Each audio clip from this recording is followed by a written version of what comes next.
Welcome to Smokey CNC Woodworks. I'm Brian, and I'm running late this week. What can I tell you? It's Christmas season, and it's just been hectic. I've been running around Christmas shopping. I've been cutting orders, and most of it's the stuff that you've already seen me do, so I'm not going to make a video over that. And then the big one, the heat and air went out, and it was 30, low 30s, up to mid 30s the last 2 or 3 nights, and we had no heat in the main part of our house. So I spent the last 2 days trying to get that taken care of, finally got that up and running, and here we are. So today, I don't have anything prepared to cut. I've got 2 or 3 things that are new that I'm working on, so hopefully I can put 2 or 3 videos out in a row that are cutting new objects.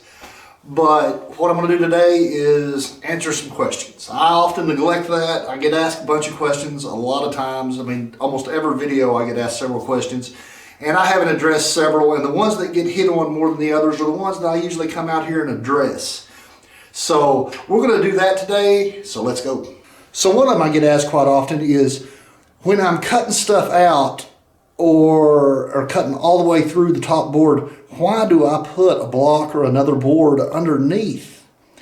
I mean, I feel like the answer is pretty obvious, so I don't get into the cutting deck, but you know you can make these things accurate enough that whenever you cut through that top piece of wood, it won't cut the cutting deck, it'll just go through that piece of wood. So my reasoning, I'm going to flip you around, is not that I'm afraid that I can't be accurate enough to go through this wood and stop it before it cuts into my actual deck here. My fear is that I'm not usually accurate enough when I'm zeroing the machine and I put this tip down to the surface of this wood. If I dig in a little bit, that means it's going to dig in down here a little bit. If I'm hovering just above a little bit, it means it won't go all the way through this board. So just for safety's sake, I go ahead and put blocks underneath or a board underneath. For example, put a couple of these out here. Usually I just use a complete board. So I've got it raised up. I've just got some blocks under here right now. Usually I'm using a complete board. And so this way, whether I'm a little high, a little low, whenever I'm zeroing this bit, it'll come through, it'll cut all the way through regardless. I mean, now if I'm a little high, obviously it just won't go all the way through the board. But whether I'm just setting just on the surface or if I've dug into it a little bit whenever I've zeroed it, it'll go all the way through. I don't have to worry about a complete cut. So that's the basic reason I set it up on blocks. I don't want to mess up my top because I don't want to continually have to replace these little sections or sand it down, whichever would work. But it may not be the most efficient way, just the way I do it. It's going to be a perfect segue here into the next little section is I've got people again asking about zeroing, and I've explained it before, but I'll try it again and see if we can make a little more sense of it. So whenever I get ready to zero something, I always get the piece of wood I'm cutting on and I find center and I draw me just a nice clear X. You can see we're a little off center here. This thing looks like it's sitting over here somewhere. So we'll run down to the computer and see what it looks like when I do it from that end. Okay, so clearly you can see the end of the bit, you can see my X. I'm clearly offset there a little bit. So what I do is come in here to Mach 3, and you can see my settings are not setting on 0. So in order to fix that, I go over here to my little control panel that's got X, Y, and Z, and I simply control the machine and bring it in to X. If I can hold the camera still and run the machine, that'll be interesting. Let me back out just a little bit. There we go. So I'll bring it back, and then I'm going to bring it over, and we're going to bring it down,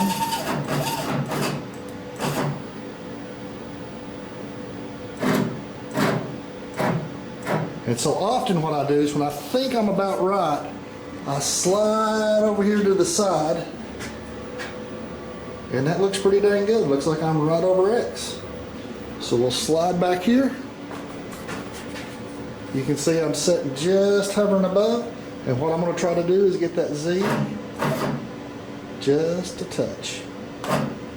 So right there on top of it. Got to pull you back out here a little bit. Then I go over here to my settings and I go to X and I zero it. I go to Y, I zero it, and I go to Z and I zero it. So right there, that makes that point 0. And so I just raise the Z up a little bit before I get started.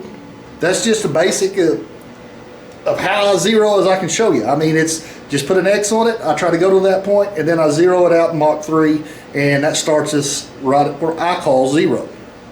Okay, so the next question I've got is people are using the software, and the one I get asked is, I can't cut a straight line. How do you cut a straight line? So I'll give you a quick illustration here. You can see right here I have a lead straight line, and so you would think I could just draw a straight line on the program and the machine would come in and sit on that line and just cut it. Not exactly true. And to show you how I really do it, I'm going to jump over on the computer real quick and show you how to cut a straight line. Okay, so what I've done here is just thrown a letter in here to say you're making a brand or whatnot. And you're wanting to put lines from your arrows pointing out. So logically, you would think you'd go up here to the line, zoom in here, click where you want it, stretch it out. Stretch it here just short. And there you go. You can see you've got a line right there. That pink line. So then you jump over to the part where you're doing the tool pathing. You can see my other arrows look a little different. I'll show you why in a second. So you can see your pink arrowhead. You've got your line going here. So I'm going to go up here to the V-carve toolpath. We're going to select 1/2 inch. That's fine. Depth of 0.15 is fine. So calculate. Well, look, I've got an open vector. It's not going to allow me to cut something I've drawn here. Hit OK. Look, my line's gone. There's no line here, and there's actually no line here, but there is here and here. So let's just preview it, see what it would look like. Boom. We have got 2 lines. We're missing a line, and we're missing a line. So we're back over here. We've got the design. You can see it's still got this line here. This one, for some reason, didn't cut. So I'm going to show you the secret to it. We're going to erase this straight line because it will not recognize just a straight line. Vectric won't. The Aspire program or the VCarve program won't recognize just that straight line as a cut. So we're going to delete it. What I've done is I go up here to the box program. I just started there on the arrowhead and just stretch it out. Because what it's reading is in between these 2 pink lines, this is where it needs to cut. So therefore, that's how you make a straight line. So obviously I want that one longer. Stretch it out a little bit. So what I didn't do here obviously was make this one wide enough, because if it's too narrow, the V bit won't get in there. So I'll just widen these out a touch. I believe this one and the other one worked. This one's obviously too wide now. See if we can cheat it in a little bit. Get in here. Make it a little more narrow so it's not as obvious. So now we've got actual rectangles here. So we'll come back over here to the programming side. Highlight everything. Go to VCarve. Calculate it. Now it looks like we're going to have all the lines. Preview that toolpath. Now you have your straight lines. Obviously I need to work on the sizing a little bit, but that's the point, is that you can't actually just draw a straight line in here. You have to use a closed vector. Okay, so now you can see I'm over here in the bigger shop, and I'm going to address a few things that I got asked about, or just a couple of things, not just a ton of stuff. The next one, I'm looking at a list. Oh, well, the next one's over raised lettering. And what they're talking about with raised lettering, that means I usually do it in engraved lettering where it lowers the area that's where the letters are and leaves the other tall. They want to do it the other way, so the letters stick out the area around below. I can give you an example of the, let's get down there. So right here is engraved lettering. You can see I have a J put into this Wahoo board. And so what they're wanting is this to be tall, this area around to be dropped. So let's jump over to the computer and I'll show you how I do that. So we've got these back. So the only real way to make this work is you're going to have to put a frame around it somehow. I usually use ovals. I like using ovals. It makes a cool little sign. You can use whatever you want. You can use a box. So I've done my oval here. So you highlight both of these at once, hit V-carve, calculate, and then preview. Obviously it takes a long time to cut like this. And lo and behold, you have raised lettering. So now we've got the same image. So what you actually need to do to make the raised lettering is come in and highlight just the inner line and letters, hit your V-carve, calculate it, and you're going to see this takes a minute also. Preview it. Just for reference, that's 2 hours and 42 minutes cutting just that. Go to 2D, click off to the side, highlight just the outer line. Go back to 3D view. I'm going to go to your profile toolpath. I've got a 1/4 inch. Change that to 0.75. So it'll go all the way through the wood. Obviously, you'd add tabs. We're not going to add tabs. I mean, you could have to add tabs so it'll hold in place. But for this purpose, just doing a little preview of it. So there you can see it cut all the way through. You've got a nice little border and an inset lettering. Okay, so the next thing I get asked about quite a bit is my favorite woods that I do a lot of cutting in. And I don't have any one thing I like to do, but I've got several woods that are kind of my go-to woods whenever depending on kind of what you're after. So early on when I started doing this stuff, I used pine a ton. And I really do like cutting in pine. It's a softer wood, it cuts well, it doesn't tear up bits. The problem is warping. Whenever you use a wider piece of pine, if you don't cut it down into slats and glue it up, it really cuts bad. So whenever you get done gluing it and staining it and everything's cut on it, it'll sit here and over time, that wood that's nice and flat will just gradually sit there and do that and cut. So the way around that is to put what you'd call them, some bracing on the back, some stands of wood. I can show you an example.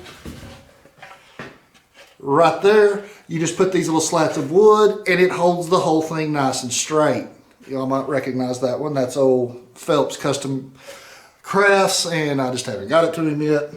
I actually know the guy, so I'm not real worried about it. He'll catch up with me one of these days. And so that's the problem with pine and I don't like to do everything that way. Sometimes I want to cut something and I just want to leave a straight board. I don't want to put any bracing on the back of it. So another one I've been using a lot lately is birch. And this isn't just birch, this is birch plywood. So the outside is just covered with a thin piece of birch, both sides. And the reason I like doing it, it is super smooth. It cuts really well. And it takes stains and paints unbelievably well. So I can do a lot with birch. I mean, I can make this thing super dark. I can make it super light. You can just play with it a lot. I mean, you can do a lot of things with this wood, and it makes a really nice looking sign. And again, it's not real tough on bits. Sorry I didn't have a smaller piece of oak. So this is a stand of oak. This is a 2 inch. And what I do with this is, the reason I buy it like this is, again, the cupping factor. I buy these actually are 2.5 inch stands, and they're actually made for making cabinets, but I will glue these up just piece after piece and make it however wide I want it and run it through my planer, which is over there, and I will plane it down so both sides are perfectly flat. That helps reduce the chances of any cupping in it. And I still, on occasion, have ran into cupping even after I've gone through all those processes. So the best thing I can say for that is just work with your wood. I mean, you're going to have to really plane it down to keep it a nice flat surface unless you want to put bracing on the back of it. The other thing about oak is a lot of times you have to use a sanding sealer on it before you do any painting. Because if the grain's opened up on it, it really sucks in that paint and you can't sand it out. And I say you can't. You can, but you're going to run the risk of sanding out whatever design you've engraved in your wood. So what I would definitely recommend before doing any painting on this is throw a sanding sealer on there. You can throw the paint in your engraving or whatever design you put on your wood, sand that sanding sealer back off. It stains up nice still. And that would be my basic summation of oak. Tough on bits. It's a very hard wood, so it is tough on bits, and I do go through a lot of my bits because of oak. Next is Eastern cedar.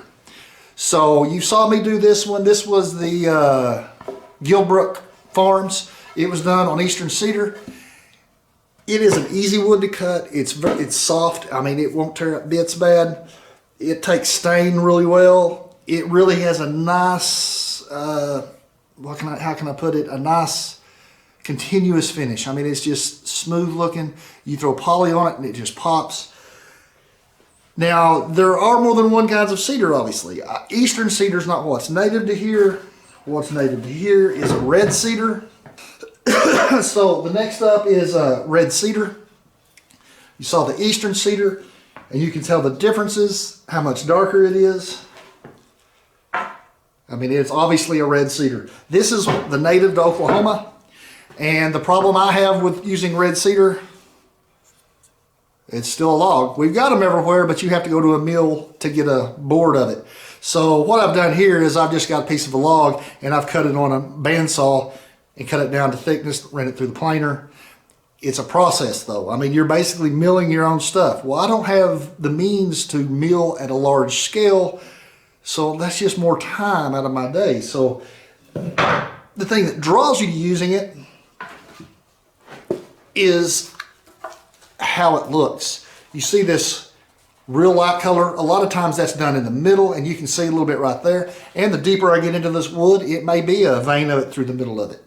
And it really finishes out nice. It takes polyurethane real well. And I mean, honestly, a lot of times when I do red cedar, I don't put a stain or anything on it. I just get it good and sanded down. It's nice and smooth.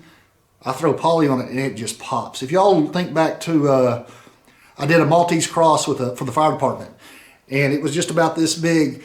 It was done in cedar, finished out amazing. You threw a little paint on there and it popped. It doesn't absorb the paint too bad, and so I mean you can sand it off really easily. And on the painting, if that's ever an issue or a concern, throw a coat of sanding sealer on there. Doesn't take long to dry. You get your painting done, your cutting and painting done, sand the whole thing again, sanding sealer's off. No worries.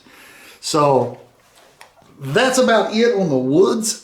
Those are the basic 5 that I use the most. And I say that red cedar is really not one I use a lot, but I like to. So that's going to be the woods I use, and we'll see what's on the list next. That's actually the end of the list. Who knew? Had it sitting across the room from me and I couldn't read it, and I had 5 things. I had cutting a straight line, which we went over. I broke that down and broke it down on the computer so you kind of understand it. Same with the raised lettering. Broke it down how a couple of ways you can do it, and basically I'll just show you the way I do it, because there's probably a better way. I haven't studied that far into it. I found a way that worked and I liked doing, so we did it. I went over zeroing over in the CNC room. We went over what kind of woods I used, And in the CNC room, we also went over why I throw stuff up on blocks and when I'm cutting stuff out. It's just to protect my machine. I don't want to have to replace everything all the time. So guys, that's it for this one. If you haven't done so yet, please subscribe, and I'll see y'all next time.